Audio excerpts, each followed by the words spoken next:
Panel members కూడా నమస్కారం.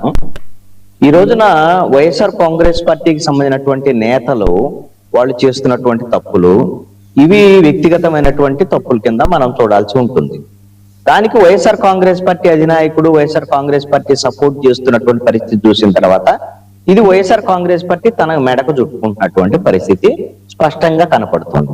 సిదిరి అప్పలరాజు తన కుమారుడు బైక్ ప్రమాదానికి సంబంధించినటువంటి వ్యవహారంలో తన కుమారుడు అనుకోకుండా యాక్సిడెంట్ చేసి ఉండొచ్చు, అదేం కావాలని చేశారని ఎవ్వరు అనటం. మరి అలాంటి పరిస్థితులు చేసినప్పుడు ఆ యాక్సిడెంట్ కి సంబంధించినటువంటి ఆ కేసుని ఫేస్ చేయాల్సినటువంటి బాధ్యత ఆ సిదిరి అప్పలరాజు కుమారుడి మీద ఉంటుంది. మరి సిదిరి అప్పలరాజు మాజీ మంత్రి, అలాంటి మాజీ మంత్రిగా ఉన్నటువంటి సిదిరి అప్పలరాజు తన కుమారుణ్ణి ఆ కేసు నుంచి తప్పించి వేరొక వ్యక్తిని అతని స్థానంలో నిందితుడుగా చేర్చాలనేటువంటి ప్రయత్నం చేసి ఈ రోజున నిందితుడుగా మారినటువంటి పరిస్థితి ఉంది. మరి మాజీ మంత్రిగా ఉన్నటువంటి సిదిరి అప్పలరాజుకి ఈ విధమైనటువంటి తప్పు చేయకూడదు అనేటువంటి విషయం తెలియదా? మరి తెలిసే చేశారు. మరి ఆయన తప్పు చేశాడు, దానికి ఇప్పుడు కేసుని ఫేస్ చేస్తున్నాడు. ఆయనకే ఇది పరిమితమైందా? వాళ్ళ వైఎస్ఆర్ కాంగ్రెస్ పార్టీ అధినాయకుడు మొన్న భీమవరం వెళ్ళినప్పుడు ఏదో పాపం చిన్నపిల్లగాడు ఆ విధంగా యాక్సిడెంట్ చేస్తే అతని మీద తీవ్రమైనటువంటి కేసులు పెడతారా అనేటువంటి విధంగా ఏకంగా జగన్మోహన్ రెడ్డి మాట్లాడాడు. అంటే జగన్మోహన్ రెడ్డి ఈ విధంగా తప్పులు చేసినటువంటి వాళ్ళని సమర్థించేటువంటి పరిస్థితి స్పష్టంగా కనపడుతోంది. అదే విధంగా తమ్మినేని సీతారాం ఆయన కొడుకు పేరుతో భూమికి సంబంధించినటువంటి కబ్జా చేశారనేటువంటిది పోలీసుల ప్రాథమిక విచారణలో తేలినటువంటి అంశం. ఈ ప్రాథమిక విచారణలో తేలిన తర్వాత ఈ రోజున కోర్టును ఆశ్రయించినా సరే వాళ్ళకి బెయిల్ వచ్చినటువంటి పరిస్థితి లేదు. మరి అలాంటి విషయంలో కూడా ఈ రోజున వైఎస్ఆర్ కాంగ్రెస్ పార్టీ తప్పు చేస్తే వాళ్ళు ఖచ్చితంగా శిక్షార్హులే, వాళ్ళ మీద ఏదైనా చర్యలు తీసుకోండి అనేటువంటి ఆ పరిస్థితి ఈ రోజున లేదు వైఎస్ఆర్ కాంగ్రెస్ పార్టీ దగ్గర. అదే విధంగా మొన్న వినుకొండ ఎమ్మెల్యే బొల్లా బ్రహ్మనాయుడు హైదరాబాద్ లో ఒక ల్యాండ్ కు సంబంధించినటువంటి కేసులో నేరుగా ఆయన మీద ఎఫ్ఐఆర్ నమోదు అవటం, అరెస్ట్ అవటం ఇవన్నీ జరిగింది. ఆయన కొడుక్కి ఫోన్ చేసి, బొల్లా బ్రహ్మనాయుడు కొడుక్కి జగన్మోహన్ రెడ్డి ఫోన్ చేసి నీకేం పర్వాలేదు, నేను నీకు అండగా ఉంటాను అనేటువంటి విధంగా నేరుగా మాట్లాడి మద్దతు ఇచ్చేటువంటి పరిస్థితి. ఈ విధంగా వ్యక్తిగతంగా వీళ్ళు చేసినటువంటి తప్పులు వైఎస్ఆర్ కాంగ్రెస్ పార్టీకి ఎవరు అంటగట్టాల్సిన అవసరం లేదు.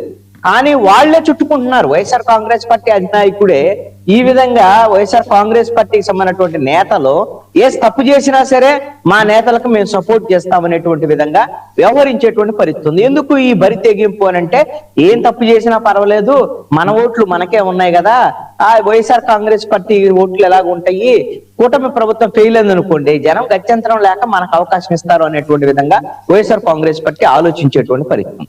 నేను ఒకటి అడుగుతాను, ఇది వైఎస్ఆర్ కాంగ్రెస్ పార్టీకి మాత్రమే పరిమితమైందా ఈ రాజకీయం? మిగతా రాజకీయ పార్టీలు ఎలా వ్యవహరిస్తాయి? ఇది కూడా చాలా కీలకమైనటువంటి అంశం అండి. గతంలో ఎవరన్నా ఒక తప్పు చేస్తే వాళ్ళని వెనకేసుకొచ్చేటువంటి స్వభావం రాజకీయ పార్టీలకు ఉండేది కాదండి. వాళ్ళు తప్పు చేస్తే వాళ్ళని సస్పెండ్ చేయటమో, వాళ్ళు నిర్ధారణ అయిన తర్వాత వాళ్ళు నిర్దోషులుగా మారితే మాత్రమే పార్టీలోకి తీసుకున్నటువంటి పరిస్థితులు ఉన్నాయి. కానీ ఈ రోజున ఆ పరిస్థితి ఏ రాజకీయ పార్టీలో లేదండి. ఇప్పుడు అధికారంలో ఉన్నటువంటి తెలుగుదేశం పార్టీకి సంబంధించినటువంటి వ్యవహారాన్ని మనం చూద్దాం. పుట్ట మహేష్ యాదవ్ ఏకంగా అతను డ్రగ్స్ కేసుకు సంబంధించినటువంటి విషయంలో ప్రాథమిక విచారణలో తేలినటువంటి డ్రగ్స్ తీసుకున్నాడు అనేటువంటి ఆరోపణలు ఎదుర్కొంటున్న పరిస్థితుల్లో అతనికి వి సపోర్ట్ పుట్ట మహేష్ యాదవ్ అని పెద్ద ఏకంగా ఫ్లెక్సీలు పెట్టారండి. నిన్న సిదిరి అప్పలరాజుకి అనుకూలంగా ధర్నాలు చేసి అతన్ని అరెస్ట్ చేయకుండా చూసినటువంటి పరిస్థితి. Yes we support Sidiri Appalaraju అనే వాళ్ళు ఎలాగో ఇప్పుడు వీళ్ళు కూడా వీ సపోర్ట్ పుట్ట మహేష్ యాదవ్ అనేటువంటి విధంగా సపోర్ట్ చేసేటువంటి పరిస్థితి. ఉదాహరణకు చెప్తున్నాను, తెలుగుదేశం కూడా అలాగనే సపోర్ట్ చేసేటువంటి పరిస్థితి ఉంది. గుంటూరులో జరిగినటువంటి మహిళకు సంబంధించినటువంటి వ్యవస్థను చేసినటువంటి కేసులో తెలుగుదేశం సంబంధించినటువంటి నాయకుడు ఉన్నాడు కాబట్టి 24 hours పోలీసు కేసు పెట్టిన తర్వాత ఈ విధంగా మహిళ అనే వ్యవస్థను చేసినటువంటి పరిస్థితి గుంటూరులో ఈ రోజున ఉంది. తర్వాత చేతులుగా లేక ఆకులు పట్టుకున్నారు, ముఖ్యమంత్రి స్పందించినటువంటి పరిస్థితి ఉంది. అదే విధంగా దీంట్లో జనసేన పార్టీ కూడా ఏం అతీతం కాదు. ఇప్పుడు అధికారంలో ఉన్నటువంటి అధికార భాగస్వామిగా ఉన్నటువంటి ఇప్పుడు అరవ శ్రీధర్ ఎమ్మెల్యే ఆయన చేసినటువంటి వ్యవహారాన్ని ఆయన మీద ఏమైనా చర్యలు ఉన్నాయా? ఆయనకి జనసేన పార్టీ సపోర్ట్ చేసేటువంటి పరిస్థితి ఉంది. ఏకంగా బాధితురాల్ని నాగేంద్ర అనేటువంటి జనసేన నాయకుడు పోలీసు లాఠీలు తీసుకొని బహిరంగంగా కొట్టినటువంటి పరిస్థితిని మనం చూసాం. అంటే వీళ్ళు బాధితుల్ని వేధిస్తూ నిందితులకు సపోర్ట్ చేస్తూ ఉండేటువంటి పరిస్థితులు. ఇప్పుడు వైఎస్ఆర్ కాంగ్రెస్ పార్టీ అంటే వాళ్ళు అధికారంలో లేరు, వాళ్ళకి అసలు ఈ విధమైనటువంటి ఒక నైజమే ఇది. ఆయన వాళ్ళ అధికారంలో ఉన్నప్పుడు కూడా అన్ని విప్పి చూపించినటువంటి గోరంట్ల మాధవ్ కూడా జగన్మోహన్ రెడ్డి సపోర్ట్ చేశాడు. అలాంటి చాలా చేశాడు జగన్మోహన్ రెడ్డి. ఏ తప్పుని ఆయన తప్పు అని చెప్పలేదు, అన్నిటినీ తప్పులను కాశాడు, తప్పులకు సపోర్ట్ చేశాడు. అందుకనే వాళ్ళు ఓడిపోయారు. ఈ రోజున కూటమికి సంబంధించినటువంటి వాళ్ళు కూడా అదే తరహా తప్పులు చేస్తున్నారు. ఈ తెలుగుదేశము, జనసేన, బీజేపీకి సంబంధించినటువంటి వాళ్ళు ఇక్కడ పెద్దగా లేరు కాబట్టి వాళ్ళు మిగతా రాష్ట్రాల్లో కూడా వాళ్ళ వ్యవహార శైలి అంతే ఉన్నటువంటి పరిస్థితి. రాజకీయ పార్టీలు నిస్సిగ్గుగా బరి తెగించి మేమేమైనా తప్పులు చేస్తాం, తప్పులు చేసిన వాళ్ళని సపోర్ట్ చేస్తాం, ప్రజలకు గత్యంతరం లేక ఇదే అన్ని ఒకే తాను ముక్కలు కదా, మమ్మల్ని వాళ్ళే జనం అంగీకరిస్తారులే అనేటువంటి ధోరణిలో ఈ రోజున రాజకీయ పార్టీలు వ్యవహరిస్తున్నాయి.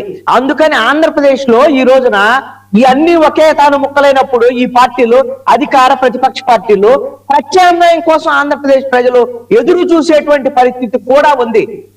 తమిళనాడు తరహాలో ఎవరన్నా ప్రత్యామ్నాయంగా వస్తే టీవీకి తరహాలో ఉన్నటువంటి మేము బలమైన పార్టీలు మేమే గెలుస్తాం, వాళ్ళు కాదు మేము గెలుస్తామని ఎలాగో ఊహించుకుంటున్నారో తమిళనాడు తరహా పరిస్థితులు కూడా ఆంధ్రప్రదేశ్ లో భవిష్యత్తులో వస్తే రావచ్చేమో చెప్పలేము.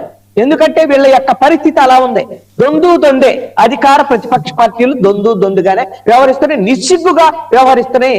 దయచేసి ఒక్క మాట అన్నా సరే రాజకీయ పార్టీలు తప్పు చేసిన వాళ్ళని శిక్షించండి అనేటువంటి మాట వాళ్ళ నుంచి రాట్లా. మా కక్ష సాధింపు ఏం కక్ష సాధింపండి? భూమి ఆక్రమించమని అని చెప్పారా తమ్మినేని సీతారామం కొడుకు పేరుతో బతుకున్న వాళ్ళని చంపేసి చేయమని, లేకపోతే యాక్సిడెంట్ చేసినటువంటి వాళ్ళని సపోర్ట్ చేయమని జగన్మోహన్ రెడ్డికి ఎవరని చెప్పారా? జగన్మోహన్ రెడ్డి వాళ్ళకి ఇప్పుడు సీదిరి అప్పలరాజు కూడా అరెస్ట్ అయినటువంటి పరిస్థితి ఉంటే దానికి కక్ష సాధింపు అంటే ఏంటి? జగన్మోహన్ రెడ్డిని రేపు రోజు పొద్దున అరెస్ట్ చేసినా కూడా కక్ష సాధింపు అనడానికి లేదు. జగన్మోహన్ రెడ్డిని అరెస్ట్ చేయటం అనేటువంటిది కూటమి ప్రభుత్వం యొక్క బాధ్యత. ఏంటి అని అంటే వాళ్ళ మీద అనేకమైనటువంటి ఆరోపణలు చేశారు, అనేకమైనటువంటి కేసులు ఉన్నాయి. ఈ రోజున ప్రాథమికంగా ఈ కేసులకు సంబంధించినటువంటి విషయాల్లో కొంత నిర్ధారణ అవుతున్నటువంటి అరెస్ట్ చేయటం అనేటువంటిది కూటమి ప్రభుత్వం యొక్క బాధ్యత కూడా. అసలు చేయకుండా ఈ రోజున రాజకీయంగా మనకేమన్నా నష్టమైద్దేమో అనేటువంటి ఆలోచించేటువంటి పరిస్థితి ఉందంటే ఇది ప్రజలు ఇచ్చినటువంటి మ్యాండేట్ కి